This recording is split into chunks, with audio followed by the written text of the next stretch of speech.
think the nexus of both these fields, that is sustainability and AI learning, I think if those two factors were to be applied to tensile fabric structures, generally speaking, I think the opportunities are endless.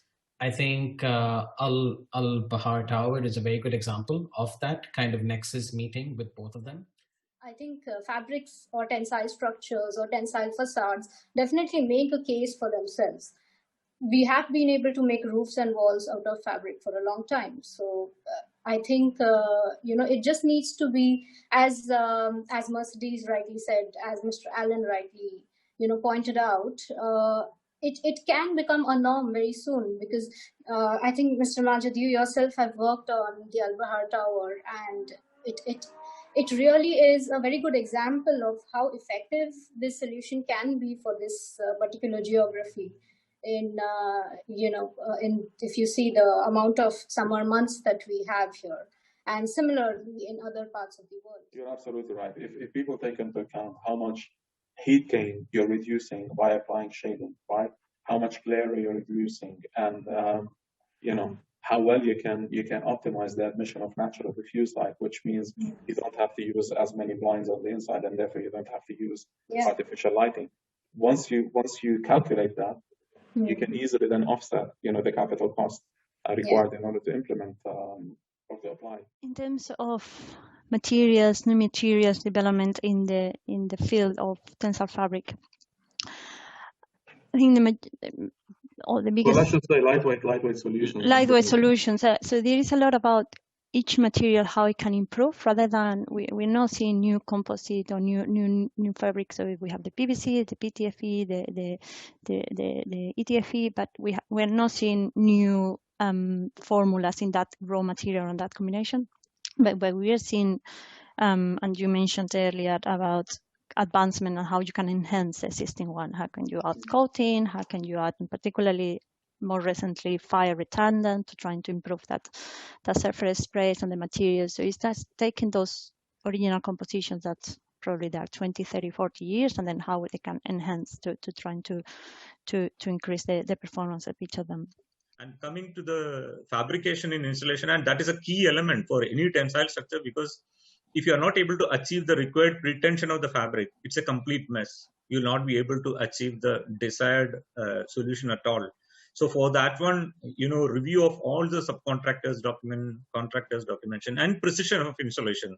There's a lot of value when people are working on the PT slab design and installation. We give a lot of importance for the pretension and the elongation of the tendons. The same way, there is a method wherein you can control the installation of the tensile fabric, and those are very critical. And this is somewhat missing in the industry, and we are trying to cope up that particular requirement.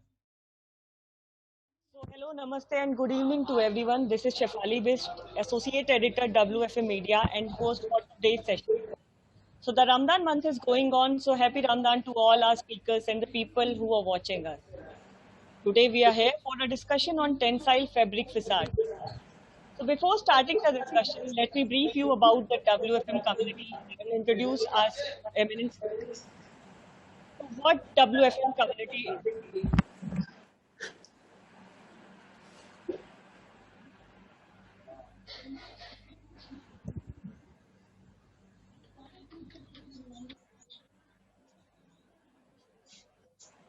My screen is visible?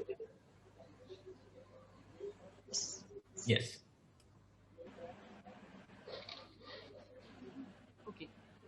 So what WFM community is? It is the world's first and largest community for the facade and fenestration professionals that connect architects, builders, developers, consultants, and members. The aim of the community is to have a self-sustaining and growing professional network. It keeps you updated with innovations, technologies, and products. So this is all about the WFM community. Now let's move forward. So let me start with our first speaker. So our first speaker is Mr. Alan George. He is the architect at Orange Design Group. He has experience of over a decade in the architectural segment. He's specialized in contemporary design and advocates a sustainable approach to construction. Welcome, Mr. Allen. Thank you so much for having me. So our next speaker is Ms. Mercedes Dargel. She is from Aru. She holds a master's degree in facade engineering. She has dedicated 16 years of work experience to every aspect of the building envelope. She is an advocate of Aru's total design philosophy and a usual speaker in international conferences. Thank you for joining, Mercedes. Welcome, a pleasure to be here. So our next speaker is Ms. Piyusha Bokil. She is a design partner at EXS Design. She is a veteran award-winning architect, interior designer, and also a design coach. She has more than a decade of experience as project lead on projects of all scales. She is a gold medalist from Pune University. Welcome, Piyusha. I think you are on mute. Sorry. Thank you. Pleasure to be here, Shefali. Thank you. Our pleasure. So our next speaker is Mr. Raju Hadevan. He is the founder of Techno-Specialist Consulting Industry. He is a chartered structural engineer who holds a huge experience in working with engineering design detailing, fabrication and installation of metal structures, canopies, and tensile fabric facades. Welcome, Mr. Raju. Thank you very much. Pleasure to be here. So we have a very special person to moderate the session. That is Mr. Abdulmajid from Drees and Sommer. He heads the interdisciplinary design and innovation group of Drees and Sommer. He himself is an expert in the subject of tensile fabric facades. He has been involved in many landmark projects that has won many awards for his work. Al-Bahad Tower is one of them. So without dealing further, let's start the discussion. My advice to all the attendees is to get ready with pen and paper. Trust me, it's really going to be a learning session. Mr. Abdulmajid will take it forward from here. Over to you, sir. Thank you, Shefali. Thank you very much. Right. Thank you very much for the introduction, and also I would like to thank the speakers for taking the time to attend and participate in the session, and of course, likewise for the audience who has kindly joined. I hope that they all enjoy the session. Now, of course, when it comes to fabric tensile lightweight structures and fabric solutions, they're obviously very popular in the built environment and have been used in many different sectors: sports, retail, hospitality, recreation, entertainment, industrial, even residential, and more recently commercial. Tensile fabric solutions have distinct performance and visual characteristics when compared to other materials and systems, with a variety of applications and choices. Our speakers, who obviously have various backgrounds and expertise, will be sharing with us their knowledge and views on the subject. And I hope that everybody will enjoy both the speakers and the attendees on this session. Okay, so let's just dive directly into the subject. Alan, I would like to start with you. From an architectural design standpoint, when would you consider tensile fabric solutions, and what are the main external architectural applications that you would consider when you look into fabric and tensile solutions? Right. Well, first of all, thank you, Majid. Brilliant question to start off. I think I'll answer the first half of it, which is when would you consider tensile fabric solutions to begin with? Within an architecture program, anything which requires an area to be lightweight, anything which requires massive spans, any designer or engineer that's listening in or is tuned in knows how hard it is to cantilever concrete slabs and so on. I think also tensile fabric structures come into play when you think about controlling lux value, controlling glare, things of that nature. But what's most interesting to me is I think of tensile structures when I think of a space that needs to breathe, specifically something like a courtyard, for example, wherein you want shelter in a sense, but you also want the space to be able to breathe. So I think those are the kind of areas I would think about considering tensile fabric structures. coming to the second half of your question, which is the main sort of external applications. The most common ones that we always see are typically for things like car parking shading, equivalent sort of functions which aren't necessarily very architecturally led. However, I think of tensile fabric structures more like a skin, as in your physical skin, and in a sense, it can be translated to what a building skin also is, just like how the human skin sort of expands and contracts, and we have pores that open up and close and so on. I think tensile fabric structures kind of give us that opportunity to think about its use as a building skin. So I would see it being used in building roofs, building facades is a very, very key area. And what's most interesting of late, I've also started to think about tensile fabric structures as structures by themselves. From a master plan point of view, can even be thought of, small icons in terms of placemaking. So it has a very wide use in architecture and design, but the main thing I would think of would be the external sort of building skin. Thank you very much for, I would 100% agree with every point that you made. I think you're absolutely right. These are probably the key considerations that you want to take into account when you consider fabric. With that being said, pretty much similar, however, more related to interiors, Piyusha. What do you think, when do you think fabric would be suitable from a tensile system standpoint, interiors? Because, fabric is obviously already a very popular material from an interior standpoint. But when it comes to tensile, to use it in a tensile manner, when do you think, or when would you consider using fabric in that respect? I think you're on mute, so if you want to unmute yourself. Yes. So, yeah, as Mr. Allen rightly, he said the various aspects, the various advantages of fabric. Basically, fabric is used to cover space, and it could be architectural or interior.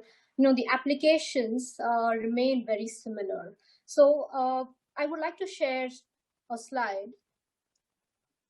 Let me, sorry, one second, share screen. Okay. Yeah. So I would like to share a slide with you all. If you look at this, when we talk about tensile, it's basically stretched fabric. And of course, it is used to have a very nice diffused light in the interiors. And this is an application which is getting extremely popular, and for good reason, to have artificial or natural light in a diffused manner to highlight space. When I look at fabric, I would definitely say, it's a material which highlights space in, its rudimentary form. It could be architectural or interior. So it could be used in panels, stretched panels, I can say, or, roofing, where you need to create diffuse light from artificial light, if you see in the first image. And then if you look at large pavilions and you've got skylight and you want to kind of diffuse it, it's too direct, it's harsh. We can again use, the tensile fabrics inside, below the glass, to kind of create a very good ambience, as you can see. Yeah. So I think major applications which I would like to explore, and also these applications, I think, bring out the best of this material. And yeah, I think that's what is something to be looked at interior-wise. So it can help to optimize admission of natural diffused light, and it can also help to mitigate glare in that respect. Yes, exactly. Thank you. Mercedes, what do you think are the main technical advantages and likewise disadvantages for using fabric and tensile structures? Hello to everyone. So when I was sorry if you have sun drilling, my neighbor is doing sun reparations, but when Shefali contacted me like a week ago to be part of this panel, and I was thinking what exactly we could be my contributions, and I could see the panels, and I could see a lot of people could contribute a lot about talking the technicality of this particular material. I was more than thinking or trying to think a bit on a broader context. And Alan has mentioned, well, this comes to our minds as a shading, external envelope, external applications. So I was thinking why we don't use it more in more areas. So I just put a couple of thoughts, which is more a reflections rather than I'm just gonna show you because it will help to with my statement. So if you're able to see my screen, let me think. So for me, something that we know is that the population keep growing in the world, and the built environment is there. The people keep spending more and more time in buildings. But what is happening at the moment, we're seeing a huge change. We're seeing a huge change on both humans. It has been kind of imposed, that change. But also we need to do a change with the climate. So it's happening everywhere. Like we need to take action. So these two things come together, and it still has kind of remind us that we need to do something with our buildings. We can't continue to do the buildings on the way they are. So what we need to do, and when we need to get those buildings, we need to increase that resilience, so to increase those buildings to be able to change, because the world keep changing, and every time it's changing to a higher speed. So for me, it's quite important when we're working on a design of building is to make how that building is going to be to adapt to the future. We can't think on a building that will be designed in a certain way, and in 30 years we need to allow that building to be able to modify. So when I think on fabric, on tensile fabric, I can see three main qualities, or 3 main points. So we know it's lightweight. We know occupied in principle little space, and we know they are flexible. So for me, there's 3 qualities when we're compared to any of the materials that we use on a facade, on a building scope. There are 3 very good qualities, 3 very potential qualities that can help us to think more and to explore a bit more those materials and how we can use them. How we can use in the facade, how we can, and Abdulmajid has a wonderful example with the Al-Bahar Tower, how he took a material that's a shading material that it was used to more roofing, horizontal shading, and how they put it onto a building and allow the movement to move. So we need to be seeing more examples of that. We need to be seeing those fabric, tensile fabric, as a definition is tensile, so we already optimizing quite a lot of that material. But we need to be thinking more as a designer's point of view as well. We need to be thinking more how we can take more advantage of that lightweight and that flexibility. Because I can see the building changing, the building, and we don't need to put something on a building and to keep it forever. And the fabrics allow us to quickly move them as well. To quickly having a building for a certain use. When that building is renovated, it rechanged, that fabric is a good material that can be easily replaced, remove it, or using somewhere else. So for me, it will be very good. Of my contribution here is to get the people to start thinking how we can use them in a different way, how we can maximize the potential of this fabric. Diversify, I would say, the functionality of the fabric. Along with the 3 points that you mentioned, Mercedes, do you not think that if you also coat the fabric, that you can also get a very good weather-tight membrane? So it's, weather-tight in the sense that it's a very good waterproofing material, and also from a vapor barrier standpoint, that is, it's a good airtight material. Would you agree that this could be an added advantage? I agree. So I did these 3 in these 3 that I highlighted is on with that intention that how the buildings can be adaptable, how the building can be flexible, but obviously there are other add-ons values like the waterproofing, so the shading controls that it is also, but this is more related to flexibility and how we can increase resilience on the buildings. Yeah, no, absolutely, and I think maybe this is a derivative of flexibility and adaptability. The fact that you can apply different coatings and therefore you can get different performances. With that being said, what do you think are the main, if not disadvantages, let's just say challenges in terms of using fabric? What would be the main limitations of using fabric? So I think we're too limited in the use. You're not biased at all towards fabric. No, I just think when we talk about fabric in our minds, we have kind of like a default image, and this is the first effect that you have that use for the fabric. But for example, from an acoustic standpoint, maybe it's not the best material when it comes to acoustic unless you use it with multiple layers, and then you have to add insulation in between and so on. That's like any other material. Any other material, you need to use it with other materials in a certain composition to bring performance. Glaze as it is in itself, it doesn't give many of the performance, but with double glaze, we add air, we add framing, and then we achieve. So the same will be with membrane, with any other material. You need to use either on a composite with other material or enhance the weakness. But all that is part of a design process to improve it. Sure. And maybe also from a vandalism standpoint, for example, maybe perhaps fabric is always best designed in a way where people cannot directly touch it.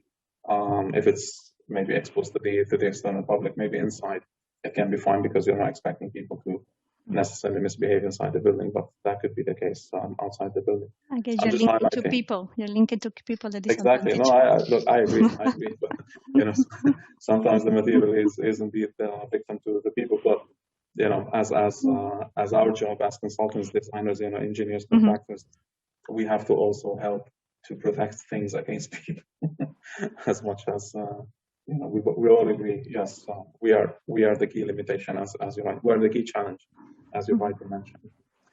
Okay, going to move on to Raju. Obviously, as a structural engineer specialized in tensile structures and fabric, as we can clearly see from the background of your screen. What are the key? Because we all know that when it comes to stretching fabric, obviously that's going to induce reactions, right? That are probably higher than most other materials when it comes to building frames or the foundations and so on. So what would be the key structural considerations that one need to take into account when designing tensile fabric solutions or structures? Yeah, thanks, Majid. It's a wonderful question. I would say that the basis of all the structural designs are the answer to the question that has been raised by, requirement that has been raised by Alan and Piyush, as well as some critical aspect that Nazira has raised. I think I can just share my screen, and that will give a little bit more interesting facts. Is the screen visible? Yeah. Okay. To me at least. All right. Before I go to the structural aspects, I think some of the interesting facts about the tensile fabric, I just quickly go through. Most of the facade elements of the buildings which we see, the use of tensile architecture are mostly using a tiled elements. But there's a greater opportunity to use the fabric as a double curved surface because it has got a flexibility to take a good shape in terms of a double curvature. And it's very lightweight, somewhere about 600 to 800 grams per square meter, and it has got a high light translucency. So, you could get a better U values by using a multiple layers of surfaces. And you could also have a high visibility. This is a photo that has been taken from inside, and you could see the outside part of the world in a very well manner. And there is a good glare control that can be made on the fabric. So when you see some high-rise buildings with the glass facade, some of the time you could see that when you go through the car, the flashlights will be there because of the sunlight or something like that. But that can be controlled to a greater extent. And there's a greater possibility of printing aspects for advertisement, and a huge thermal comfort and energy saving. And there is a possibility of backlighting and illumination. The same structure you can do with a different kind of lighting at a different part of the time or day or on the seasons. And the most important thing on a structural aspects is the predictability of structural action. This is very much important. When you talk about any other buildings, because of earthquake or seismic, any forces, those forces are reversible. But in case of tensile structures, you have a higher predictability of force directions than any other structures. Interesting. Just a moment. Yeah.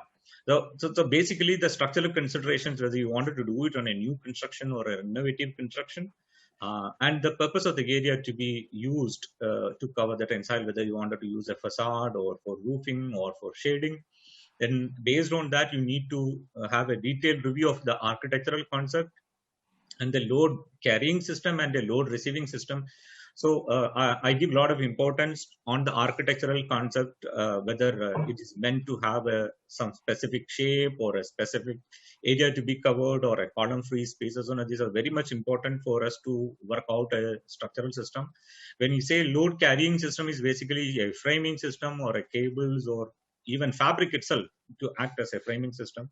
And load receiving system is nothing but the building structural elements. We need to really see if that can carry a concentrated force or a UDL, or a compressive system is better, or a tension system is better.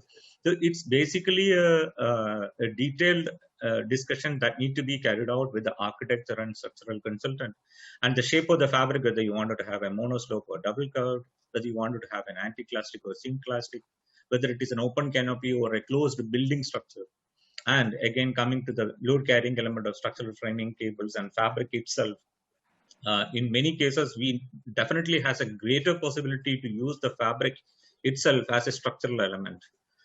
If we do that, there is a huge possibility to reduce the cost as well as the the quantity estimation, and as well as the carrying elements like building elements. Then, as I rightly said before, predictability of forces are very much important to manage the forces. How do we kill the forces? Whether maybe if it is on a building with a circular shape, on a concrete, you put a hook compression, the concrete will take all the forces on a compression. You will have a very less force that need to be managed. So this again need to be worked out with the structural consultant. And there's a high level of interaction that need to be happening between the membrane designer and the architecture and the structural consultant. And the easiness of handling material fabrication and installation and maintenance are very much important in a product selection, because the product selection is not only based on a translucency aspect or only based on a U value aspect, not only about structural aspect too. In some cases, you get a very light material with a huge tensile stress capacities and the appropriateness for the use. For example, if you wanted to have a weatherproof cover, there is no point in providing a mesh fabric. And at the same time, if you wanted to have a printed facade with a breathable surface, you definitely need to have a mesh fabric. So all these are important for product selection. And most important thing is membrane engineering aspects, how much retention to be provided, how much to be retained, and maximum stress levels. It has got a lot of importance that a membrane engineer need to play a role on it. I think. Yeah, as a lightweight system, obviously translating that load, or let's just say that load is relatively easy to deal with. As it is a flexible system, obviously it deals well, I think, with, I'm assuming, obviously you're the expert, that it deals well with seismic conditions in the event of earthquakes. It's a flexible material. You don't have stuff that really breaks as such, right? Yeah, absolutely. When it comes to seismic conditions, these elements are very well acting as a very much flexible element, and it's not going to become a critical point. And it's lightweight, so it's not adding any part of, or it is not adding to the lumped mass of the structure. So would it be safe to assume then maybe the major challenge from a structural standpoint is wind load? And wind obviously, all the membrane structures are designed for wind itself. Wind is the critical factor for the design. That's the basis for the design completely. Yeah, and I think for canopies especially, it's uplift wind, which tends to be quite absolutely. Yeah, uplift is a very important aspect. Okay, thank you very much, Raju. Going to go back to Amin. Now, of course, you've seen and you've heard other opinions. With all what is going on, we've got all of these Vision 2030s, right? In the UAE and in Saudi and Qatar. Right, and the list goes on, obviously in Egypt as well. And we've got all of this demand for more sustainable solutions, right? More profitable solutions, more innovative solutions, futuristic, and so on. What are the projected trends in the Middle East that you see for tensile fabric and architectural applications?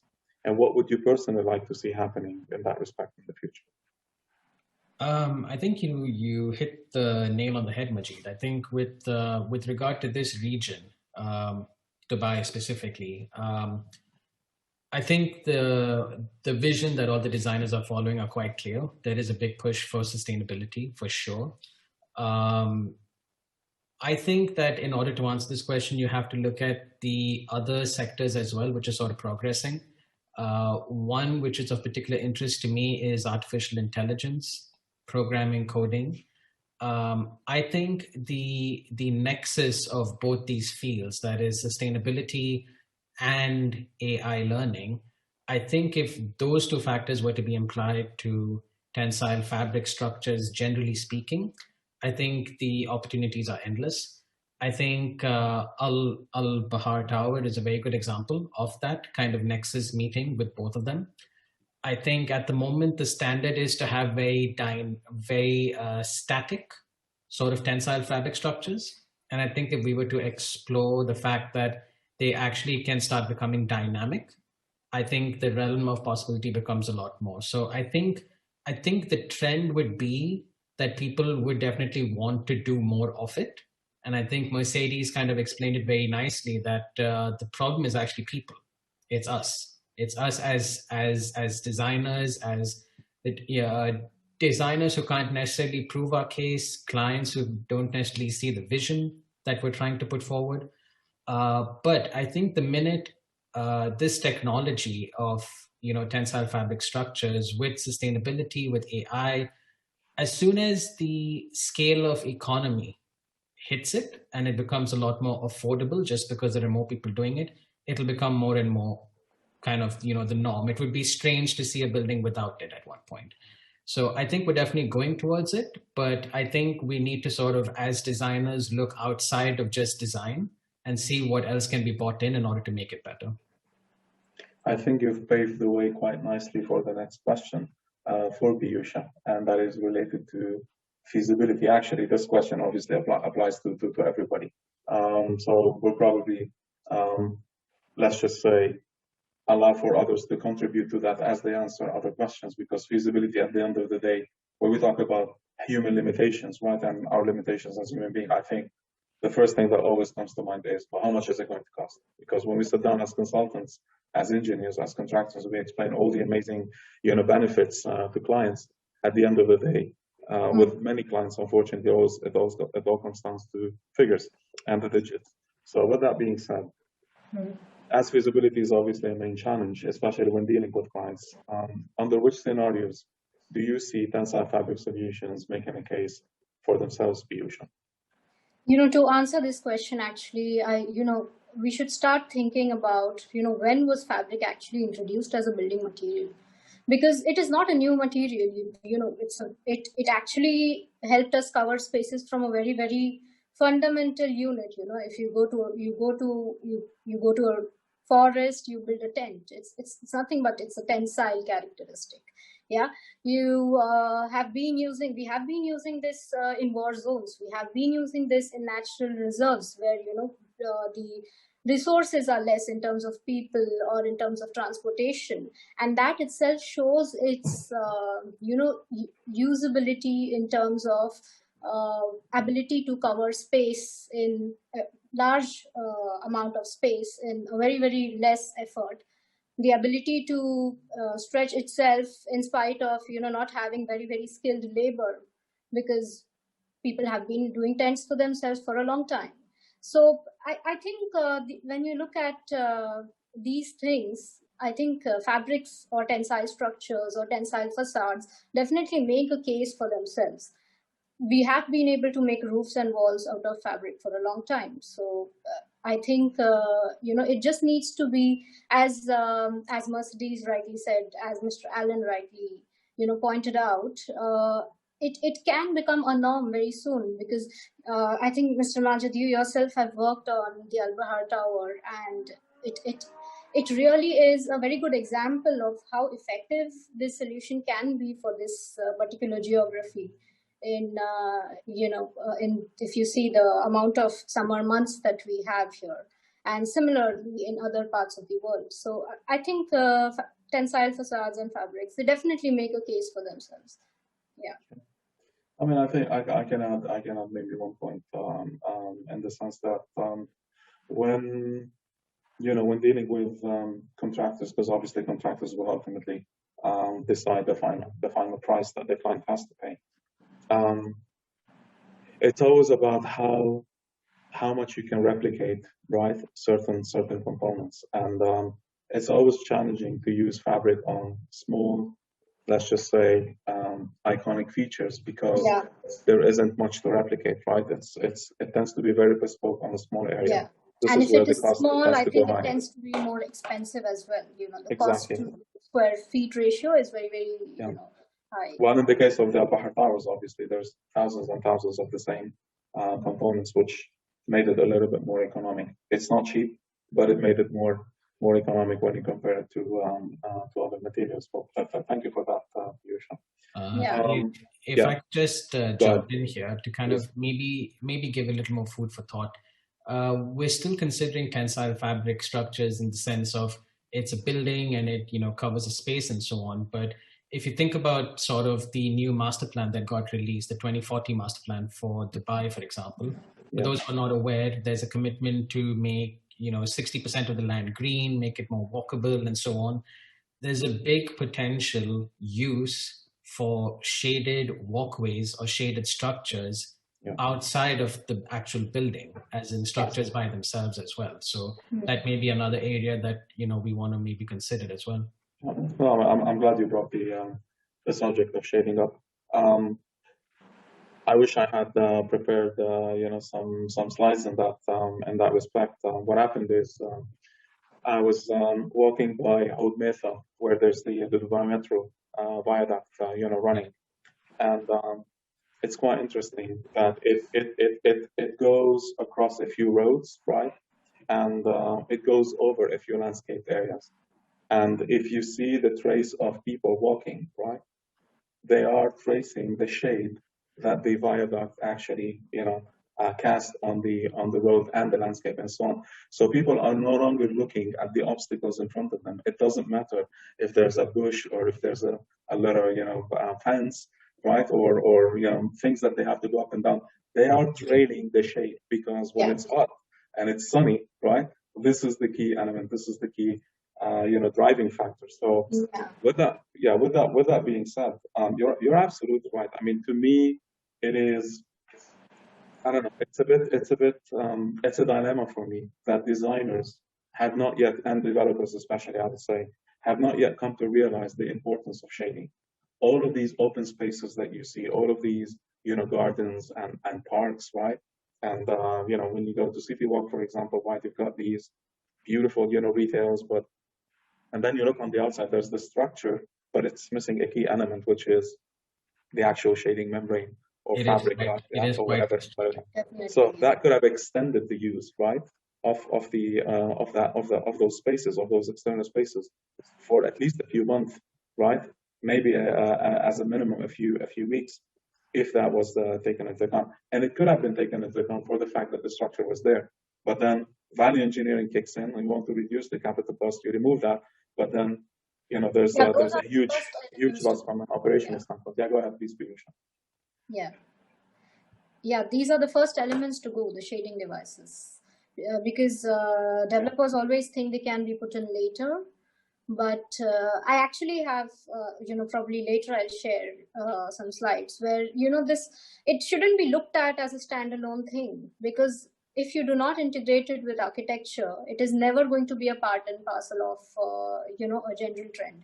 It's always going to be an afterthought. And that is the issue with, I think, with this material application. You're absolutely right. If people take into account how much heat gain you're reducing by applying shading, right? How much glare you're reducing, and how well you can optimize the admission of natural diffuse light, which means you don't have to use as many blinds on the inside, and therefore you don't have to use artificial lighting. Once you calculate that, you can easily then offset the capital cost required in order to implement or to apply the shading. So you're absolutely right in that respect. So Mercedes, now that we are in the very thick of what you were telling us right earlier, so now we're all behind you, right?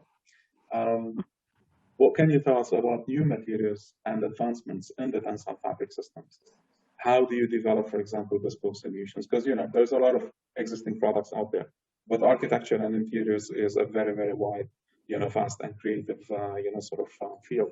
And we always would like to find ways to reflect our ambitions and, of course, our clients' aspirations, users' aspirations, and so on. So, in that respect, what is the process, that you have to follow in order to get the supply chain to give you something that may not exist yet out there? Mm-hmm.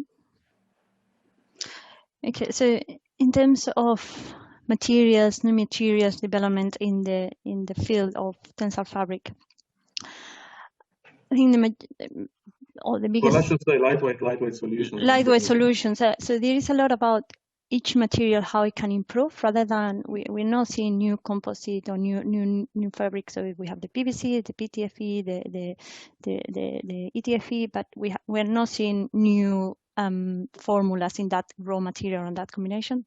But we are seeing, and you mentioned earlier about advancement and how you can enhance the existing one. How can you add coating? How can you add, and particularly more recently, fire retardant, to trying to improve that surface sprays and the materials. So it's just taking those original compositions that probably there are 20, 30, 40 years, and then how they can enhance to trying to increase the performance of each of them. And when it comes to bespoke solutions, and that could be for lightweight extraction, or could be for anyone, I always say that we need three players to take part. So you need a designer, an innovator, and someone who has the idea of doing something in a different way. The vision. Who has that vision, the visionary, the inventor, the thinker on that. But that thinker needs a client, needs a funding, needs an investor, needs money, to kind of take that vision. So and that investor needs to trust on the designer, needs to trust that what the designer is telling, it can actually happen, because he's going to put their cash, their money, to realize something. But then there is a third one, and then you touch it with the supply chains. You need a contractor, you need a fabricator, you need someone who believes that what the designer is saying, this is the new way, or this is a different way we're going to do it, he thinks he can make it real. He thinks he can fabricate it. He thinks he can tweak their machine. He thinks he can change the way he installed to make it different. And without these three, you won't be able to make a change, or you won't be able to apply a new system. And then I think Petulia has mentioned something. Once that happen, when we have the three in a project or an investment in a piece of element, or and that happens, then there will be a lot of people who will replicate it or use that and use it more. But you need kind of like a moon eclipse to have those three. That development happened in a particular product or material, and then it can be then spread over in the market. And I think you're absolutely, I totally agree with you. And I think it's important to explain to the audience what we mean by the designer or the thinker. It's not just one person. It's the architect, the engineer, the specialist, all the design team that sit together, to come up with this amazing idea. Because at the end of the day, something that looks very nice and has a nice, sort of narrative to it, if technically it cannot be, validated, then there's only so much we can do to go to contractors and ask them to come up with a solution from scratch. There's a lot of upfront, work that needs to happen in the design development stage in order to give the contractors enough confidence that if you go down with us that route, we will end up with a workable solution that they can offer a warranty, for them, that they can fabricate and install, sort of safely. And yes, so it takes a lot of players, of course.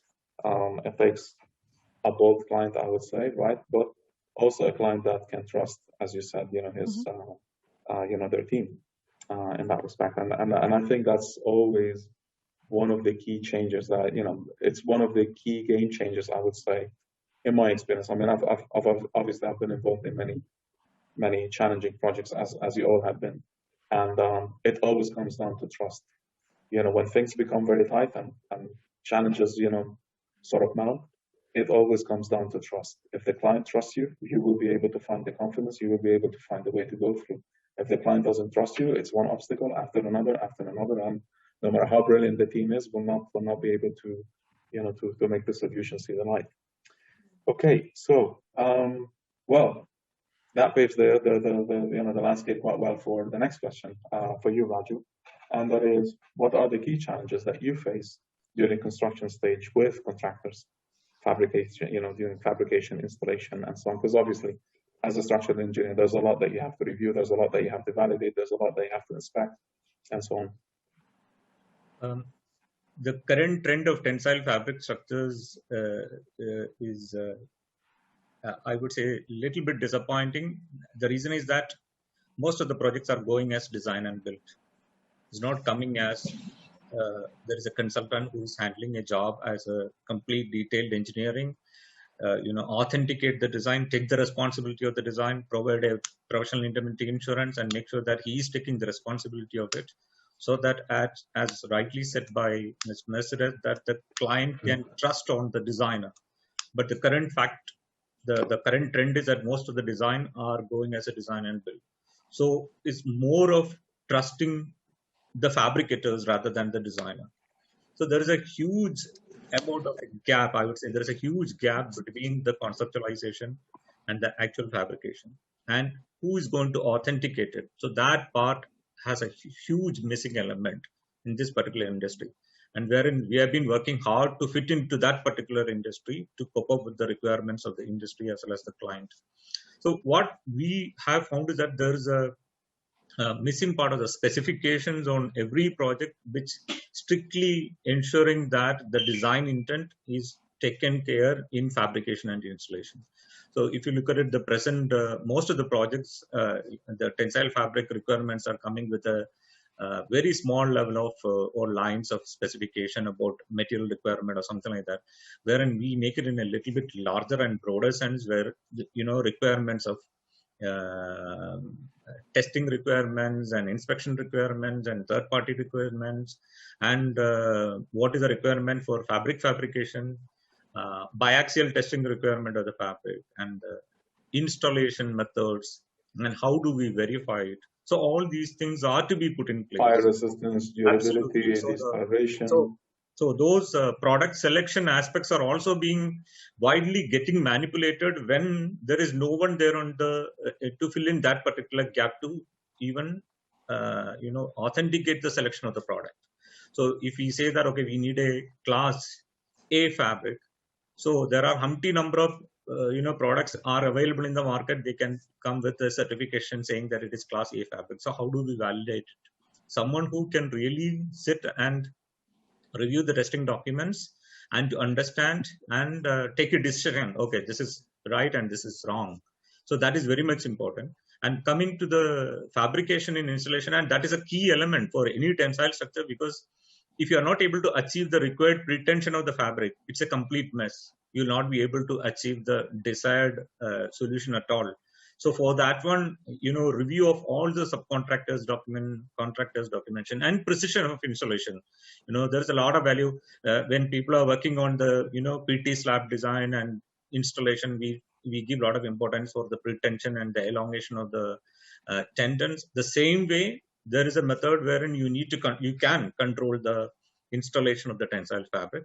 And those are very critical, and this is somewhat missing in the industry, and we are trying to cope up that particular requirement, and we are trying to fill in that particular requirement. And there is a lot of pre-qualifications requirement that you need to put it in place. Then only we can ensure that a good quality fabricator is getting awarded the job. Otherwise, there are a number of projects that is already in the midway, and it is getting stuck because of unqualified people working on it. Yeah. No, I mean, especially when it comes to tension, you're absolutely right. I mean, there's a saying: what doesn't look right doesn't work right, or it doesn't function right. And you see a lot of cases where fabric is just sagging, right, and dangling, and you can see it's not stretched properly, and so this is what happens. It doesn't look nice at all. The contractor comes with the simple point that this is what we can do it, and this is the best what we can do. So there is no meter that is available to measure it. Okay, this is acceptable and this is not acceptable, and that is a huge area to be addressed into. So it should always be a nice, pretty image and say, I want this image, right? not this, not this effect. I want this effect. Yeah. Okay. No, thank you for that. Question for Mr. Raju. Probably I should put it later, or should I ask away? But if it's a quick one, please go ahead before we start taking questions from the audience. Okay, Mr. Raju, since you mentioned about the entire process of how the fabricator and the specification and everything needs to go together to achieve the desired end result, I had a question to you. What do you think is the ideal stage for the MEP to come in? We always speak about architecture and structure when it comes to facade, but I think I'm talking pertaining to either the probably application in the external facade or interior, as I said, tensile applications. At what point do you think the MEP needs to kind of start working with the, the entire application of how we should go about the specification? I think Majid want to answer to that question. From day one.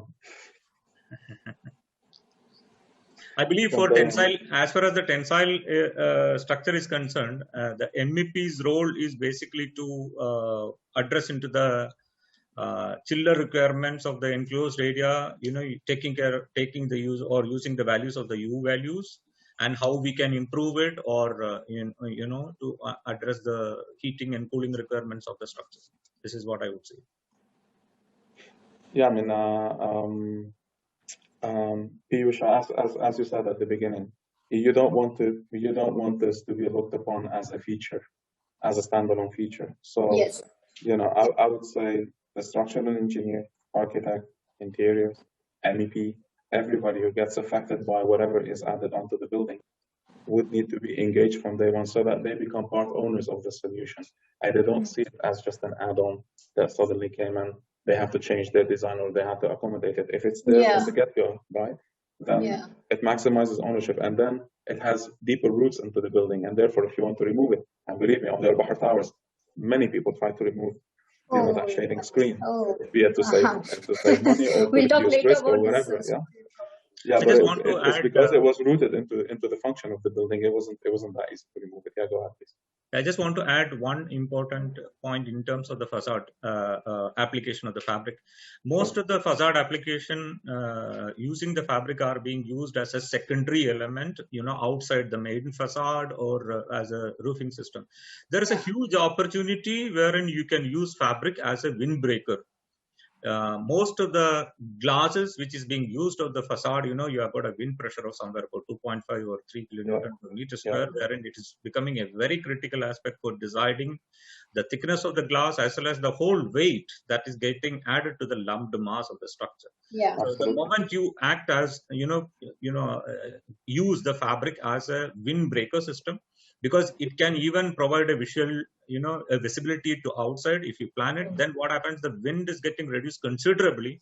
Then the glass can be designed in a very thinner manner, and the lumped wise will get reduced. Obviously, the effect of wind, seismic can also get reduced. And this could be one of the areas where, I believe the building facade consultants and the structural engineers and architect need to work on, and we'll be very happy to work on those projects if there is any such requirements. So that's an interesting point, because obviously glass will be heavier and more expensive than fabric. So if you have that layer outside, then obviously you can save a lot on the internal one. Thanks a lot for that point. Okay, we're going to take a few questions from the audience, and of course, if there are any additional points that the speakers would like to add, then that would be the opportunity to do so. Okay, so one of the questions are: have anyone used solar cells with fabric to generate electricity on the building surface itself? There are possibilities wherein you can attach the solar cells on the top of the fabric. The current flexible solar cells are available wherein you can fix it on top of the fabric, and it gives a lot of results. Earlier, I would say 10 years down the line, if you look at it, earlier it was very difficult to have a flexible solar panel. Now the efficiency of the solar panels are also have increased. So there are a lot of projects wherein the membrane application, including the solar panels, have been implemented. Yeah. Yeah, no, you're right. It's less so much applied onto fabric. It is more applied onto ETFE systems, and the reason is because ETFE is 95%, right? Allows 95% up to 95% light transmission. Correct me if I'm wrong, Mercedes. Mm-hmm. And in that respect, you can have the photovoltaic panels within the cushion of the ETFE, so it's protected from the external environment while at the same time receiving substantial amount of lighting. Now, obviously, the combination of ETFE and PVs is not cheap, and is not also easily that's going to be a little bit expensive affair. But there are a lot of options that is in pipeline, wherein people are looking for a solution of car parking shades with a solar panel or a fixed solar panel on top, because the current system of hybrid cars, wherein you can utilize the solar energy for the energy utilization. And this is one of the areas I'm sure it's going to be potentially in the next couple of years. Yeah, and of course we also have to be mindful if we're using it in the Middle East and the GCC region, that is to say, sand and dust is a major factor, and cleaning those PVs in order to maintain their efficiency is very important. Unlike when you use it in Europe or in other milder conditions where ETFE can be self-cleaning, and therefore when it rains, the dust and sand can wash off easily. It's not obviously the case here in the Middle East. Okay, so another question is, how does fabric facades perform in the event of sandstorm? Are there any impact from the abrasive nature of the particles? Mercedes, would you like to answer that maybe? Yeah, so on the abrasions, when we were working on the Master City back in 2009, and we were planning with Foster and Partner to clad the buildings with ETFE, that was the main concern that was raised: aberrations, and the sand and driving, they will damage those bubbles of the ETFE. But then we looked at with the supplier at the time, so Belter Feutler, and they were quite confident with the treatment they will put on the surface that it won't damage. And that has been the case. The building has been there already for 12 years, and it hasn't got caused by the abrasions on the sand. So in terms of what we could see, and sometimes that happens more than on vertical applications, more in horizontal, is about dust collection. And that's like something that happens quite often in the UAE, in the Middle East, that it collects certain sand or certain dust, and then the day that it rains, that day of the year, it just pure all the dust completely. So you see all the cars parked somewhere else. But this goes linked to what's the climate that we have. The design also has to take into account not the just the drainage, but also the collection of dust. Correct. So in the way that also we can get some condensation in the morning, how you drain that water needs to be integrated in the design, so it doesn't go directly to the ground. But that's something that is particular of this climate, that in the same way we know we need to clean more the windows, that we know is something that needs to be incorporated in the design. Okay. Let's see if we can take one last question. Okay, it's more of a comment, less so much of a question. The MEP has to get the U value and the shading coefficients to synthesize and estimate the cooling requirements, yes. So probably the MEP would need those values from the fabric manufacturer.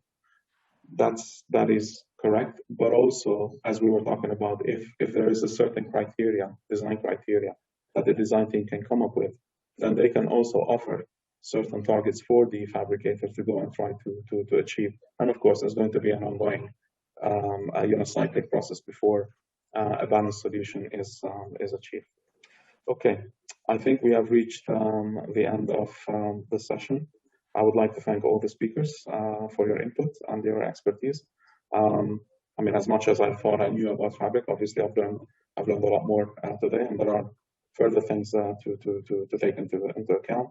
The point about the future trends, the points about looking from a holistic standpoint, from a master planning, not just on a building scale standpoint, adaptability, wide flexibility, things related to environmental consideration, sustainability, and of course, when it comes to more technical aspects, using the fabric as a secondary, let's just say as a primary defensive skin from a wind loading standpoint, that can then help you to optimize the actual skin of the envelope of the building. And of course, how we look at buildings from an interior standpoint, where fabric can become a major element in terms of lighting.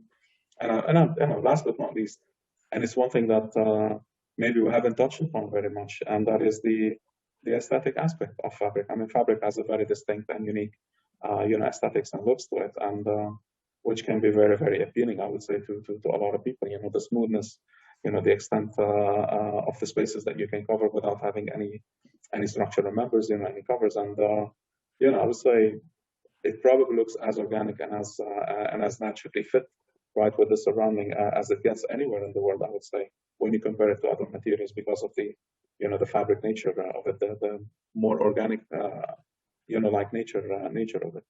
Okay, so thank you all very much, and obviously thank you for WFM, the organizers, for allowing us to conduct the session. Over to you, Shefali. Pleasure is ours, sir. So thank you, Mr. Rylan, Mercedes, and Piyusha, and Mr. Raju for making this discussion so informative. And a special thanks to Mr. Abdulmajid for asking the relevant questions and also sharing insights on the topic. Thank you, sir. Thank you. Thank you. Thank you, sir. Bye. Thank you so much. That's all for now. We will be back with another session on another interesting topic next week. Till then, take care and stay safe.